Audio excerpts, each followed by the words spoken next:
سامعین محترم، یہاں اس پہلی آیت میں اللہ رب العزت اپنے پیغمبر کو تسلی دے رہے ہیں.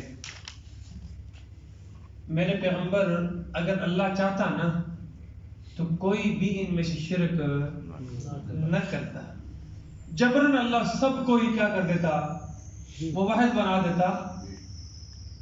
تو پھر یہ ایمان اللہ کو مطلوب، کیونکہ یہ تو جبری ایمان ہو گیا نا، زبردستی ایمان ہو گیا، اختیاری ایمان نہ ہوا.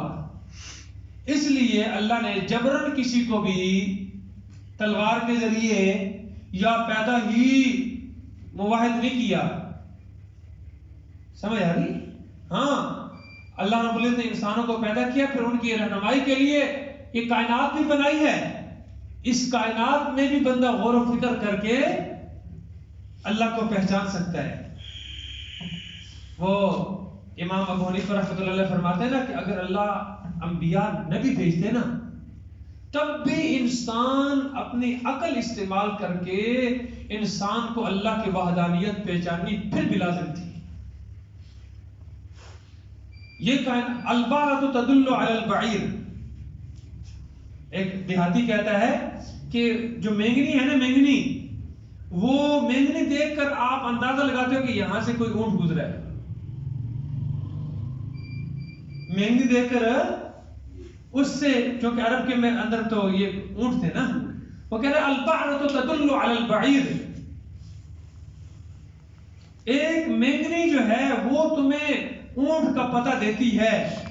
تو اتنی بڑی کائنات کیف لا یدل علی الذات الخبیر، اس خبیر اور خبردار اور اس رب العالمین کے اوپر کیسے رہنمائی نہیں کرتی. تو ذرا غور و فکر تو کرنا، یہ چاند، سورج، ستارے، آسمان، زمین، اس سارے نظام کے اندر انسان اگر غور و فکر کرے تو صحیح. غور و فکر جس طرح کرنے کا حق ہے اس طرح اگر کرے تو صحیح. انسان اپنے وجود میں غور و فکر کرے تو رب کی وحدانیت کھل کر سامنے آ جاتی ہے، کھل کر سامنے آ جاتی ہے. دیکھیں ہمارے گھروں میں کتنے مریض پڑے ہوئے ہیں، اڑوس پڑوس کتنے مریض پڑے ہوئے ہیں، کتنے ایسے لاچار پڑے ہوئے ہیں. کوئی ہے جو ان کو اسی انداز میں جس طرح میں اور آپ چل پھر رہے ہیں واپس لا سکے؟ کوئی کون ہے؟ ذرا لا کر دکھاؤ. یہ چند دن پہلے میرا شاگرد یہاں ہمارے پاس پڑھتا رہا. وہ بچے قرآن پڑھنے کے لیے آتے تھے، وارث گراؤنڈ میں رہتے تھے. 21 نومبر کو اس بچے کو سر میں درد ہوا ہے. 14-15 سال عمر ہے اس کی. 21 نومبر کو درد ہوا ہے. یہاں جا کر ڈاکٹر عارف ملک کو انہوں نے چیک کروایا، انہوں نے یہ کہا بخار ہے، دوائی دے دی. دوسرے دن پھر درد ہوا، انہوں نے پھر لے گئے، اس نے پھر وہ چیک کیا، اور تیسرے دن وہ گھر میں بے ہوش ہو کر گر پڑا. واش روم جانے لگا، وہاں گر پڑا، گر گیا. باپ لیلیانی اپنی فیکٹری میں جا رہا تھا. فیکٹری کے دروازے پر پہنچا ہوں، کہتا ہے کہ پیچھے سے گھر کا فون آ گیا، علی حمزہ گر گیا دروازے پر اور وہ بول بھی نہیں رہا. اس نے کہا کہ وہ ویسے کمزوری کی وجہ سے گر گیا ہوگا. انہوں نے کہا آپ ویڈیو کال کر کے بات کرو. اس سے بات کی تو بچہ جناب بول رہا ہے کچھ بھی نہیں. فوراً کہتا ہے اسی وقت واپس آ. وہاں سے اٹھایا ہے، وہاں مبارک ہاسپٹل میں، بڑا ہاسپٹل ہے، وہاں لے کے انہوں نے فوراً چیک کیا، یہ سی ٹی اسکین کیا، وہ کیا. انہوں نے کہا جی بچے کے سر میں پیپ پڑ گئی ہے. بالکل ٹھیک ہے، نارمل بچہ ہے، ذہین بچہ ہے، پڑھ رہا ہے، انگلش میڈیم سکول کے اندر پڑھتا ہے. اچھا، یہاں سے جناب اسی وقت جمعے والا دن تھا. انہوں نے فوراً ڈاکٹر نے یا کہا ہمارے پاس تو اس کا علاج نہیں ہے. لاہور میں اس نے خود ہی ڈاکٹر نے رابطہ کیا. آگے وہ ہاسپٹل میں بندے موجود تھے، فاروق ہاسپٹل ہے بھائی لاہور میں، بڑا ہاسپٹل ہے. ادھر انہیں بندے ارینج کر دیے، فوراً یہ لے کر ادھر پہنچے. ادھر انہوں نے جناب علی فوراً اس کے دماغ کا آپریشن کیا، آپریشن کر کے پیپ نکالی. وہ آپریشن ہو گیا، نیچے سے پھیپھڑے ڈیمیج ہو گئے، نیچے سے پھیپھڑے ڈیمیج ہو گئے. اتوار والا دن میں گھر جا رہا تھا، یہاں مجھے چند دن پہلے ارشد صاحب نے نماز کے دوران کہا کہ بچہ بیمار ہے تو اس کے لیے دعا کراؤ. تو میں نے دعا بھی کروائی تھی. اتوار والے دن میں گھر جا رہا تھا، راستے میں فون آ گیا، مجھے اندازہ ہوا گڑبڑ ہے، میں گھر پہنچ کر فون کیا تو میں نے کہا جی بچہ فوت ہو گیا، آج صبح فوت ہو گیا. یعنی یہ 21 نومبر اور اس کے بعد اگلا اتوار، درمیان میں 10 سے 12 دن گزرے ہیں. ٹھیک ٹھاک بچہ ہے، بالکل نارمل ہے. یوں ہلکی سی کیا پڑے، سر میں درد ہوا اور وہ درد بڑا، ایسا بڑا کہ 10 دن کے اندر بچہ قبر میں پہنچ گیا. یہ انسان کی حقیقت ہے. آج ہم جو ریجھ رہے ہیں، اچھا پھر اس کے پاس سارا پیسہ مال دولت اس نے خرچ کیا، کہتا ہے استاد جی اندھا دھند خرچ کیا، جتنا ڈاکٹر نے کہا ہے 3 4 سرجن اچھے سے اچھے وہاں پر کھڑے ہیں، لیکن کوئی بچا سکا؟ کسی کے اختیار میں ہے؟ کیوں ہمیں یہ بات سمجھ نہیں آتی؟ اتنی بڑی حقیقتیں اپنی آنکھوں سے دیکھ کر بھی اللہ کو چھوڑ کر اللہ کے مخلوق پر ہم تکیہ کیوں کر بیٹھتے ہیں؟ سمجھ نہیں آ رہی؟ یعنی یہ ساری حقیقتیں ہمارے سامنے ہیں. ایک بھائی ہے، باپ ایک ہی ہے، ایک ہی باپ ہے، اس کا ایک بیٹا ہے وہ بڑا امیر ہے، دوسرا بیٹا کیا ہے؟ غریب ہے. باپ ایک ہی ہے، ماں بھی ایک ہی ہے، یہ کون کر رہا ہے تفاوت؟ کون کر رہا ہے؟ اس کو مال زیادہ کس نے دیا اور اس کو کس نے گھٹالا دیا؟ اس کا دماغ زیادہ چلتا ہے، اس کو اللہ نے بڑا ذہین بنا دیا، یہ کیا کھڈا ہے؟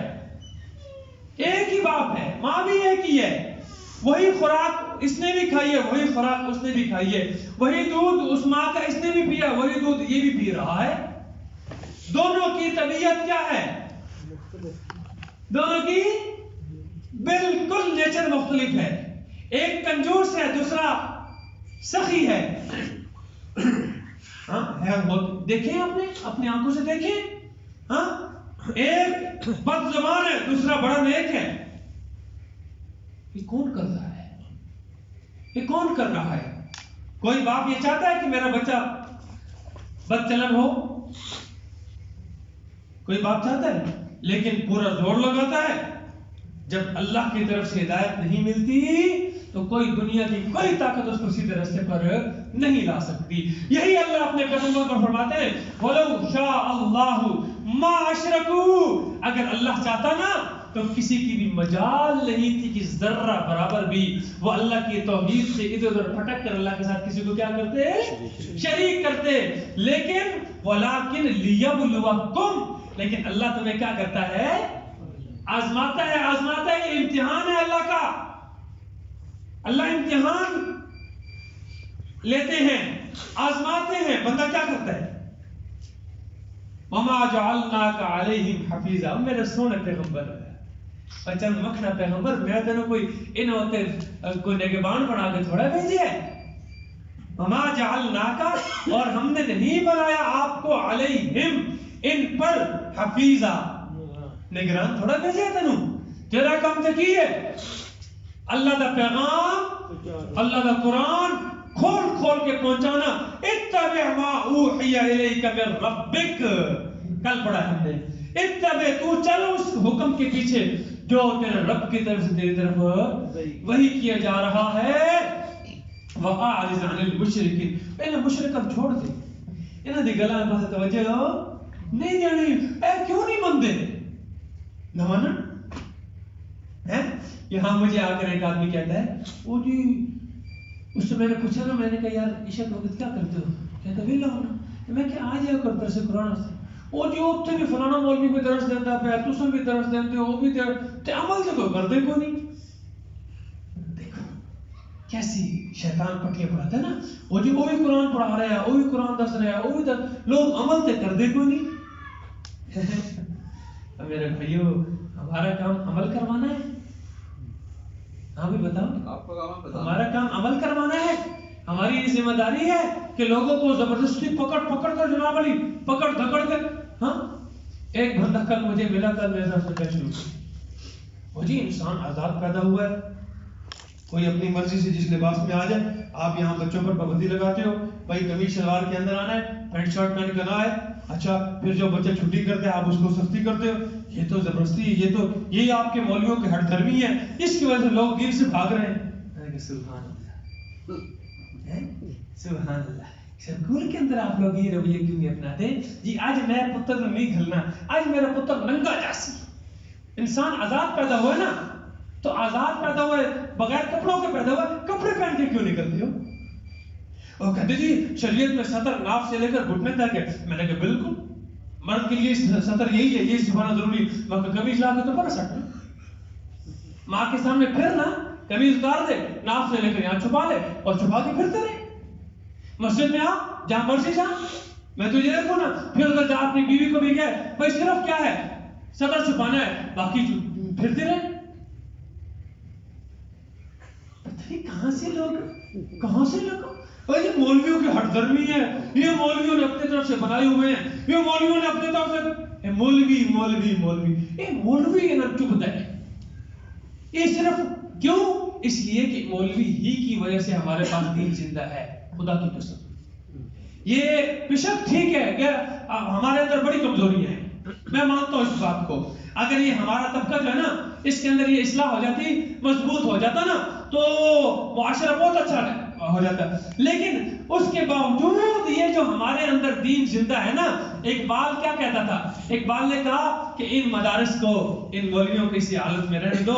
میں اندلس میں اور کردبہ کی ان جامع مسجدوں کو اور وہ لائبریریاں دیکھ کر آیا ہوں جہاں دین کا بول بالا تھا، جہاں اسلام کا بول بالا تھا. آج وہاں کیا حالت ہوئی پڑی ہے. یہ آج حقیقت میں آپ کو بتا رہا ہوں، آج میرے اور آپ کے پاس جو دین زندہ ہے نا، یہ انہی مدارس کی انہی مدارس. بے شک کیا گزرے ہیں، بہت کچھ کمیاں ہیں. میں نہیں کہتا کہ 100% بالکل کیا ہے وہ اس نہج پر چل رہے ہیں جس نہج پر محمد رسول اللہ اور ان کے صحابہ چل رہے تھے. لیکن اس کے باوجود ان کمیوں کے باوجود اگر میرے اور آپ کے گھر میں دین زندہ ہے نا، میں اور آپ جو کلمہ پڑھ رہے ہیں یہ کہاں سے آ رہا ہے؟ یونیورسٹی کالج سے ہمارے پاس یہ نہیں آئے گا. دیکھ لو ابھی تو جناب ہمارے پاس خبریں چل رہی ہیں جناب، جو سکولوں کے اندر قرآن کا نصاب لازمی شامل کیا تھا نا، اس قرآن کی سفارش چھاپنے کے لیے بجٹ نہیں ہے.